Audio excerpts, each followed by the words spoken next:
This is the Mercure. So Andres, you say this is one of the few that are actually outside of France? It's the only one outside of France. Wow. Well, let's go have a look I inside. think there are just 10 built or not much It's built. got, yeah, I'd say 1980 style interior. Yeah. The seats look, yeah, not too old. I like the plastic moldings around the windows though. Yeah, that's something fancy. Different.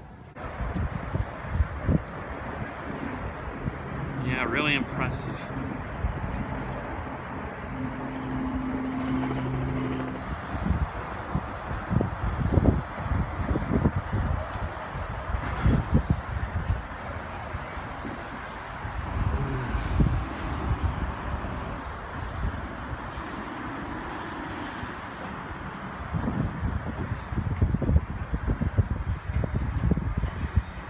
So behind me, of course, is the Lufthansa 747-230.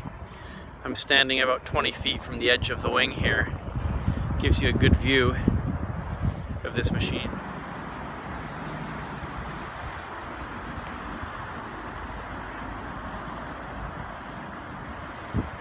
Wow. And no prizes for guessing. This is the interior cabin of the Antonov 22 monstrous transport aircraft. It's massive in here. It's like a flying submarine or a flying tunnel. It's just incredible. This monster amount of space in here. Incredible. This is the Viscount that was at Frankfurt Airport Yeah, that's it. for decades. Yes. I lived. My office was in front of this plane. So when did they bring it here? Oh, some years ago. We now have a 737, and the last job was to repaint it. No, it looks So good.